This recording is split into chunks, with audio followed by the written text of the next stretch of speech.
You bought the seed, you spread it, you watered it, and 3 weeks later, you've got maybe a dozen sad little blades of new grass and a lawn that looks exactly like it did before you started. Sound familiar? Here's the brutal part. Overseeding is one of the cheapest, highest payoff things you can do to a lawn. A bag of seed and a weekend can turn a thin, patchy, weed-infested yard into thick green turf. But it's also one of the easiest things in all of lawn care to get completely wrong, because almost every mistake happens invisibly.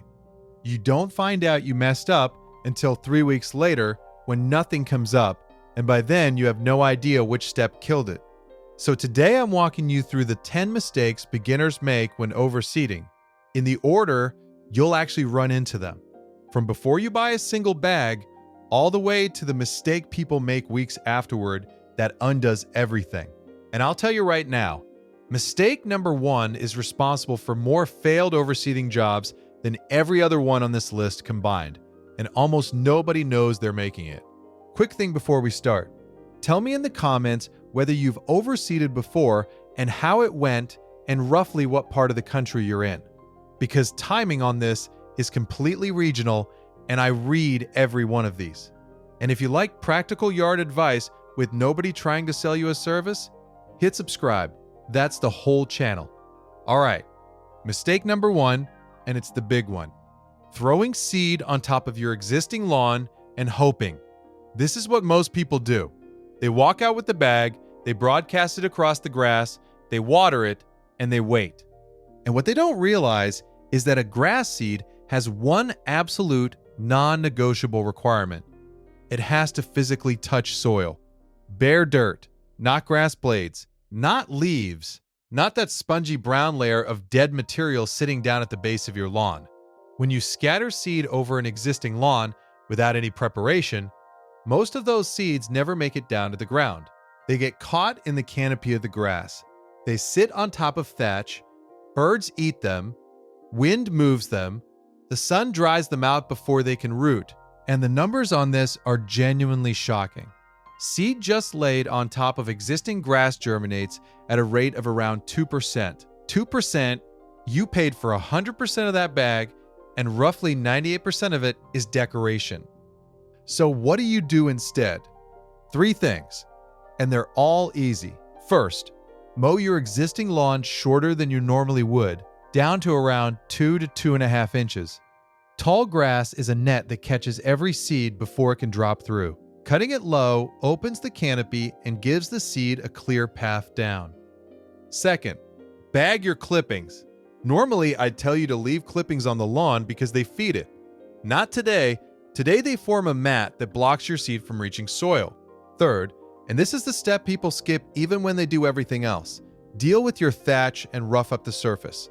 If you've got more than about 1/2 inch of that spongy dead layer, detach it and rake it off. Then take a metal rake and scratch up the top 1/4 inch of soil, especially in the bare spots. You're not digging, you're just opening up little grooves for seed to fall into. Do that and you go from 2% germination to most of your bag actually growing. Same seed, same money, completely different lawn. That's mistake 1. And if you fix nothing else today, fix that. And if you want to push it one step further, there's an optional move that makes a real difference on rough lawns. After you seed, spread a very thin layer of topsoil, compost, or peat moss over the top, no more than about 1/4 inch. It holds moisture right against the seed and locks in that soil contact even better. It's not required, and don't go thick with it or you'll smother your existing grass. But on a lawn that's genuinely rough, it's cheap insurance. Mistake number 2, spreading seed over compacted soil without aerating. This is closely related, but it's its own problem.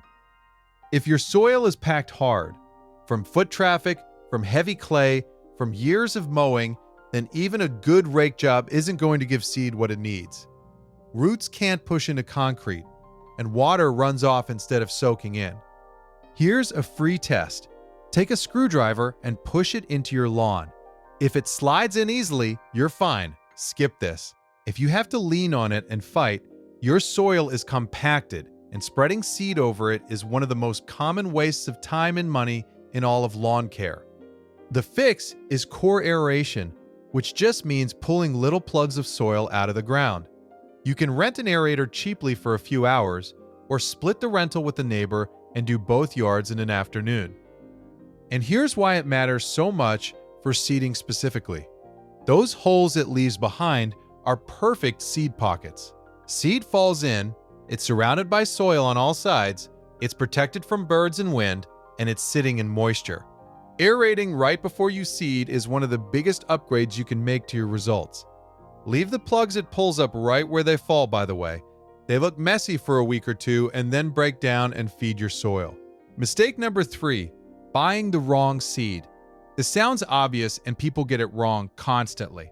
They walk into the store, they grab whatever bag is on sale or stacked at the front, and they assume grass is grass. 2 things have to match. First, your climate. If you're in the northern half of the country, you need cool season grasses, your fescues, Kentucky bluegrass, perennial ryegrass. If you're down south, you're in warm season territory and you need something completely different. Put the wrong category down and it doesn't matter how perfect your soil prep was, it will struggle or die. Second, and this is the one people miss, it has to match what's already growing.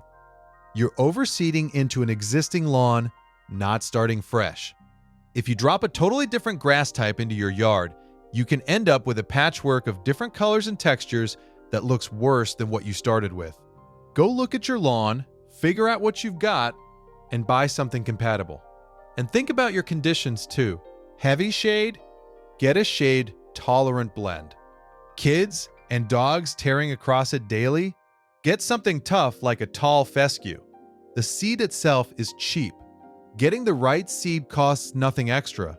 It just takes reading the bag instead of grabbing the first one you see.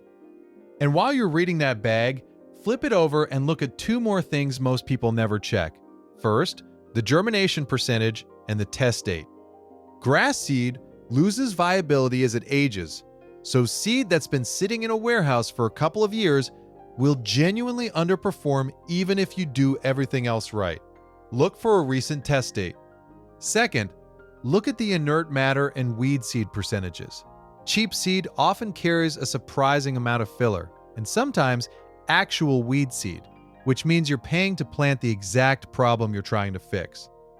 A slightly more expensive bag with high germination and low filler is almost always cheaper per actual growing plant than the discount bag.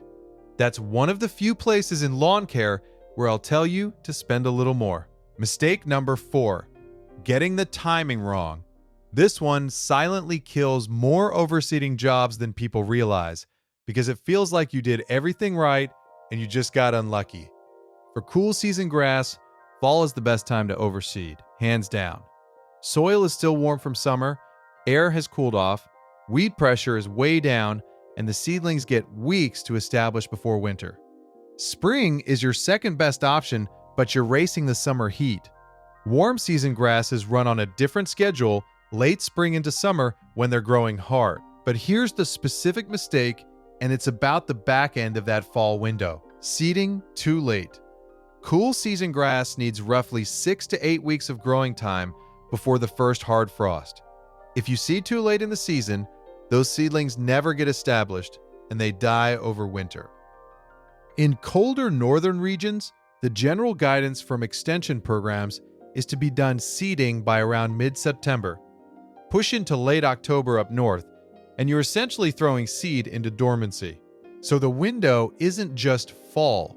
It's early enough in fall that your grass has real time to grow. Know your first frost date, count backwards 6 to 8 weeks, and that's your deadline. And there's a flip side to this that's worth knowing, which is seeding too early. If you go too early in fall while it's still genuinely hot, you're asking young seedlings to survive heat stress they're not built for, and you're seeding into peak weed germination season where they'll get outcompeted. So it's a window with a front edge and a back edge, not just a deadline. The sweet spot is once the worst of the summer heat is broken, but with plenty of growing weather still ahead. Quick note, since we're halfway through, if this is useful so far, hit that like button It genuinely helps this kind of straightforward advice get in front of more people. All right, back to it. Mistake number 5, using way too much seed. This one's counterintuitive, and almost everybody does it. The logic feels bulletproof. More seed means more grass, right? So people dump the bag heavy, especially on the bad areas, figuring they'll flood the zone. It backfires badly. When seed comes up too thick, all those seedlings are fighting each other for the same water, the same light, and the same nutrients. What you get is overcrowded, weak, spindly grass with shallow roots that's more prone to disease. And here's the kicker. Dumping seed on heavily actually reduces your germination success, partly because piled up seed can't all make soil contact. There's also a rate distinction people don't know about. The rate for seeding a brand new lawn from scratch is much higher than the rate for overseeding an existing one. Look on the back of your bag and find the overseeding number specifically, not the new lawn number. As a general reference, a lot of cool season overseeding lands, somewhere around 3 to 4 pounds per 1,000 square feet, with tall fescue running higher, something like 4 to 6, and Kentucky bluegrass much lower, around 1 to 2, because those seeds are tiny. Measure your lawn, do the math, and if you're going to miss, honestly err slightly light rather than heavy. Underseeding gives you slightly thinner results. Overseeding gives you weak grass that fails. Mistake number 6, spreading it unevenly. You've got the right seed at the right rate, and then you dump it out in one pass, walking back and forth in one direction. What you end up with is stripes, heavy bands where you overlapped, thin gaps where you didn't, and a lawn that grows in looking like a barcode.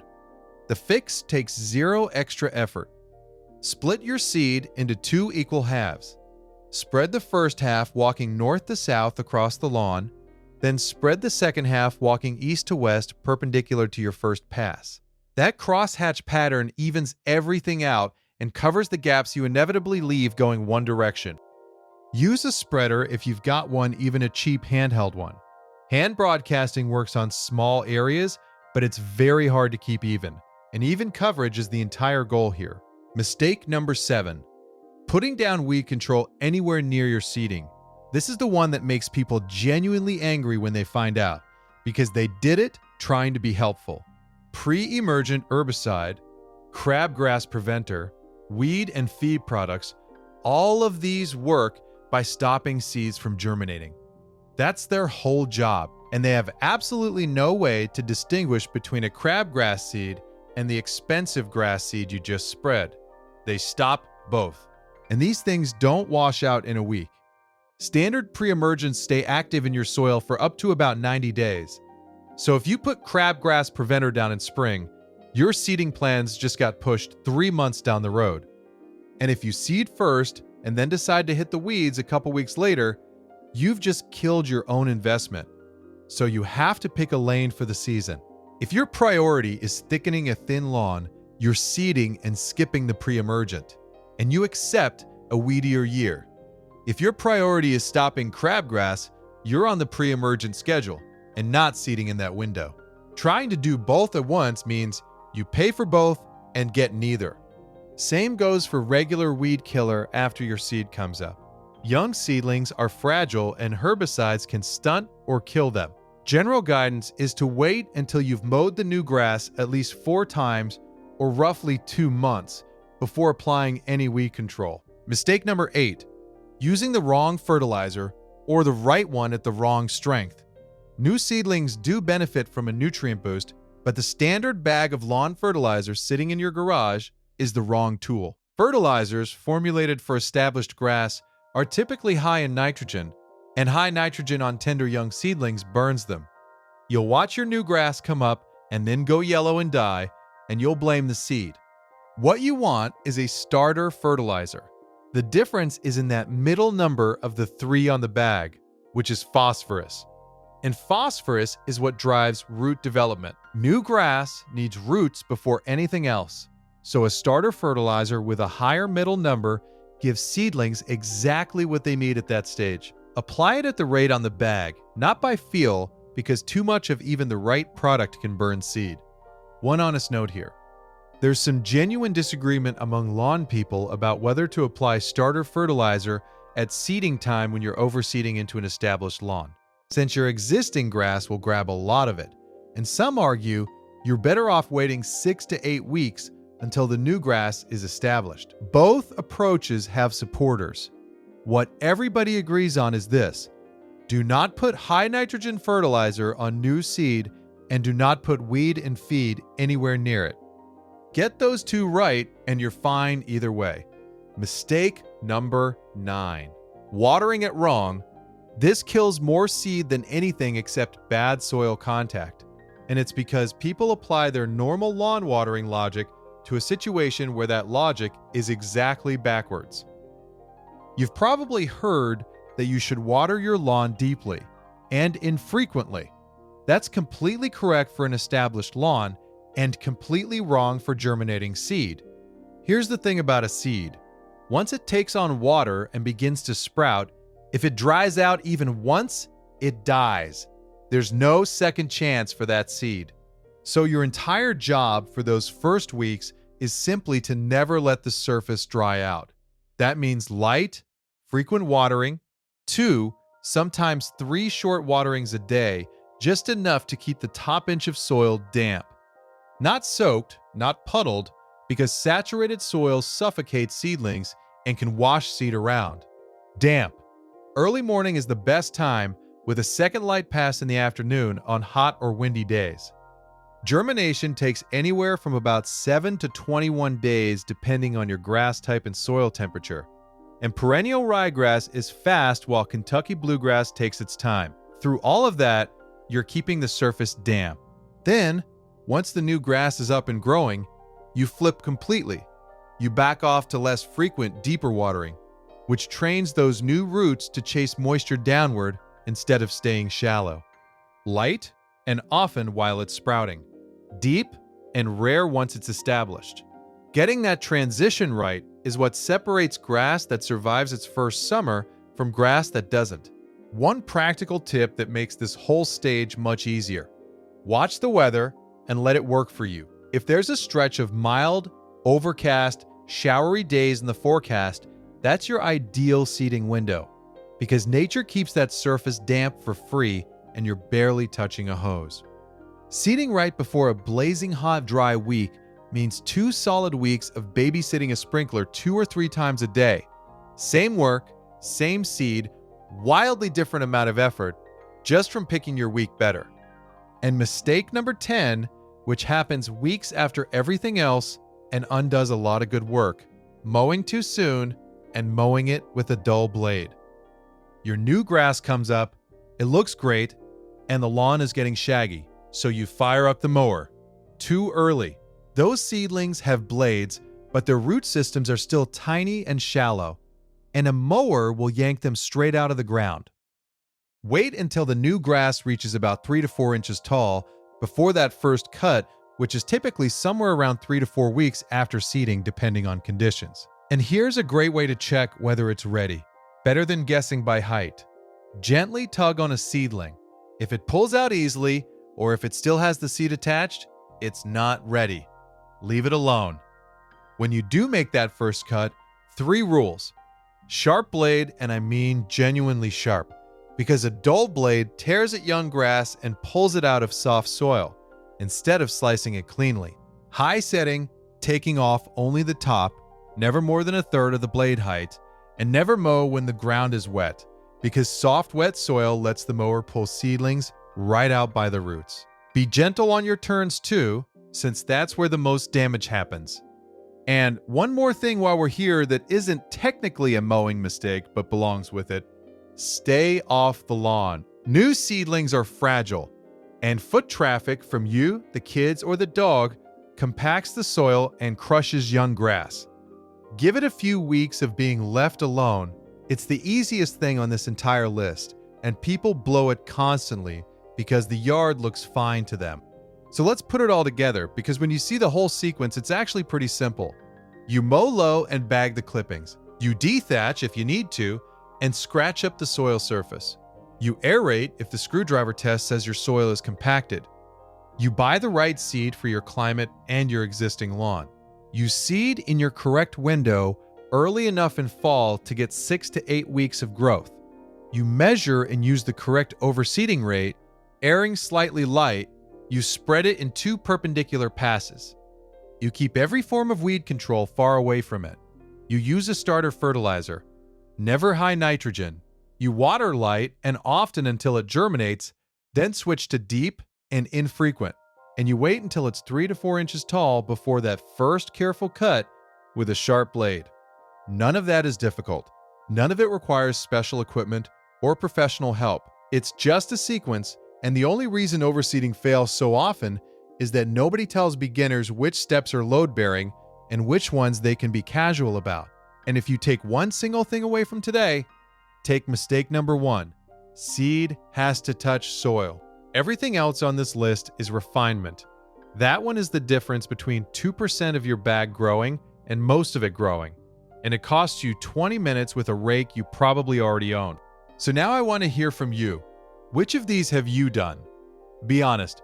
I've done at least 4 of them myself, and the watering one took me 2 failed seasons to figure out. And if you're planning to overseed this fall, tell me your region in the comments so people nearby can compare notes on timing, because that's genuinely the most useful thing in these comment sections. And if this saved you from wasting a bag of seed, hit the like button. It helps this reach other people about to make the same mistakes. Send it to the neighbor whose lawn is looking rough. Thanks for watching, and I'll see you in the next one.